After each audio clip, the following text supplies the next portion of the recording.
Ahojte, vítajte pri sledovaní tohto videa, ja som Roman Kadlec z magazínu Touch IT a v tomto videu sa s vami podelím o moje poznatky z testovania telefónu Huawei P40 Pro. Tento smartfón je vlajkovou loďou, ktorú Huawei predstavil 26. marca 2020 a je to zároveň aj najlepšie vybavený telefón radu P40, ktorý bude v predaji na Slovensku. Huawei bude na našom území predávať celkovo 3 telefóny radu P40, a to Huawei P40 Lite za 299 €, štandardný model P40 za 799 € a najlepšie vybavený P40 Pro za 999 €, ktorý vám predstavím aj v tomto videu.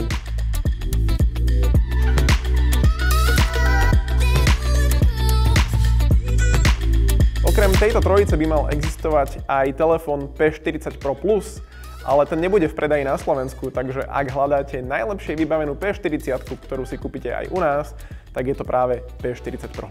A dôležitá informácia je, že všetky telefóny radu P40 sú tzv.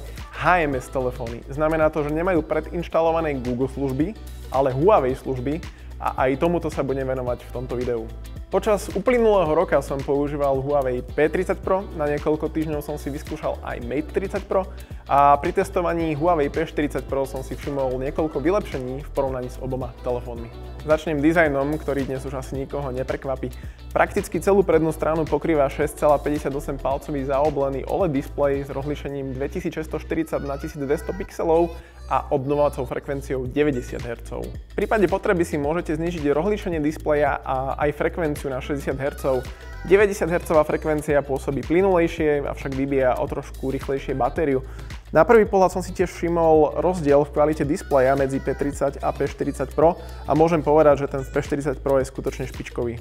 Displej je zaoblený po všetkých 4 hranách. Neviem, či je to iba dizajnová vlastnosť alebo má priniesť aj nejakú praktickú pridanú hodnotu, tu som však nenašiel. Zaoblenie ako také je štandardné, nie je tak prehnané ako v prípade Mate 30 Pro a keď som telefón používal v ochrannom púzdre, tak som si ho ani výraznejšie neuvedomoval.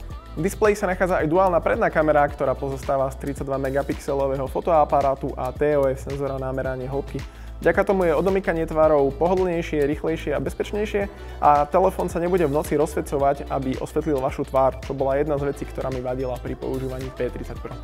TOF senzor takisto vylepší kvalitu rozmazaného pozadia pri fotení selfie portrétových fotografií. Ináč, sám som z toho prekvapený, ale 32 megapixelový predný fotoaparát predstavuje jedno z najväčších medzigeneračných vylepšení v porovnaní s P30 Pro a jeho používanie som si nadmieru užíval. Predný fotoaparát dokáže konečne automaticky zaostrovať, pri fotení zachytí brutálne veľa detailov a dokáže zaznamenávať video v rozlíšení až 4K pri 60 fps. Viem, že podobné parametre ponúka aj konkurencia, avšak vo svete Huawei telefónu ide o veľké vylepšenie a subjektívne sa mi páčia viac selfie fotky z Huawei P40 Pro ako z Galaxy S20. V displeji je tiež snímač otlačkov prstov, ktorý je umiestnený vyššie ako minule a mal by byť rýchlejší, avšak túto zmenu som nepozoroval. Na bočnej hrane sa nachádza napájacie tlačidlo a takisto tlačidlá na reguláciu hlasitosti. Huawei P40 Pro poháňa procesor Kirin 995G. Znamená to, že sa pomocou tohto telefónu pripojíte aj do 5G sietí, čo je funkcia, ktorú na Slovensku zatiaľ asi neoceníte, ale ak máte SIM kartu operátora 4, tak si môžete spraviť výlet do Banskej Bystrice a vyskúšať testovaciu prevádzku 5G siete tohto operátora.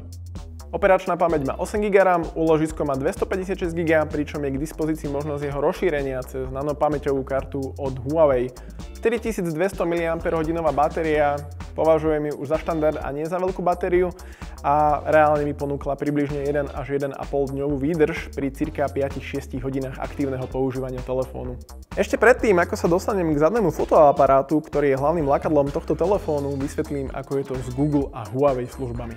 Telefón ponúka plnohodnotný operačný systém Android 10 s nadstavbou MIUI 10.1.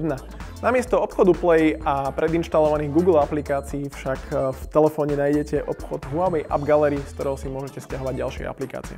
Otvorene hovorím, že počas testovania som v App Gallery nenašiel všetky aplikácie, ktoré používam, a tak som využil aj nástroje ako je Huawei Phone Clone na prenos aplikácií a dát zo starého telefónu do nového telefónu a tiež aj alternatívny obchod Aurora Store.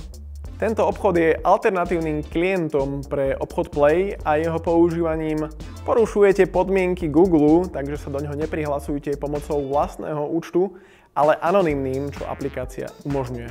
Huawei tento obchod nemôže odporúčať ako nejaký pomocný zdroj na hľadanie aplikácií, avšak ja to môžem spraviť. Takže ak si kúpite Huawei P40 alebo nejaký iný HMS telefón, určite si na obchod Aurora Store spomente. Ešte vám odporúčim aj aplikáciu NewPipe, čo je alternatívny klient pre službu YouTube, ktorý je úplne super v tom zmysle, že nemá reklamy a ponúka aj pokročilé funkcie, ako je prehrávanie v režime obraz v obraze a takisto aj prehrávanie hudby na pozadí pri vypnutom displeji telefónu.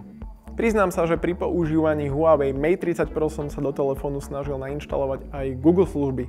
A hoci bol tento proces veľmi jednoduchý, Google ich začal penalizovať, čiže hoci Google služby boli v telefóne nainštalované, v praxi nefungovali. Pri používaní Huawei P40 Pro som sa o to už ani nesnažil, pretože všetky potrebné aplikácie som dokázal dostať z Huawei App Gallery alebo Aurora Store. A potešilo ma aj to, že v telefóne bez problémov fungujú Google mapy. Jediným obmedzením je, že sa neprihlásite do vášho používateľského účtu, ale to mi až tak nevadilo.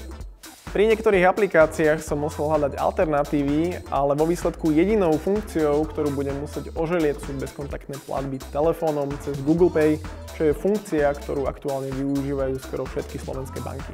Huawei má síce svoje vlastné riešenie Huawei Pay, avšak z pohľadu Slovenska je obmedzením to, že firmy Mastercard a Visa sú americké a Huawei s nimi nemôže aktuálne obchodovať. Prejdeme však na zadnú stranu a fotoaparát, ktorý je hlavným lákadlom tohto telefónu.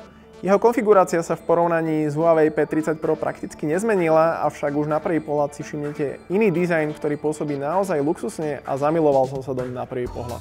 Hlavný senzor fotoaparátu má rozlíšenie 50 megapixelov, pričom fotografie sa ukladajú v rozlíšení 12 megapixelov. Vtedy sa využíva technológia zlučovania 4 bodov do jedného pixelu, čo oceníte napríklad pri fotení v slabšom svetle, kvalita fotky je vďaka tomu vyššia. K dispozícii v nastaveniach je aj režim plného rozlíšenia, kedy sa fotografia ukladá v rozlíšení 50 megapixelov. Ultraširokouhlý fotoaparát má rozlíšenie 40 megapixelov a ide o tzv. Filmový senzor, ktorý prišiel na trh z Huawei Mate 30 Pro. Tento senzor má menší zorný uhol, avšak zachytáva viac detailov a robí lepšie fotky, a to aj v noci.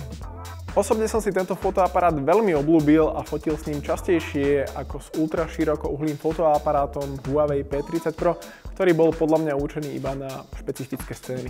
Tento filmový 40 megapixelový fotoaparát je všestrannejší a jeho potenciál sa naplno prejaví aj pri tvorbe videa.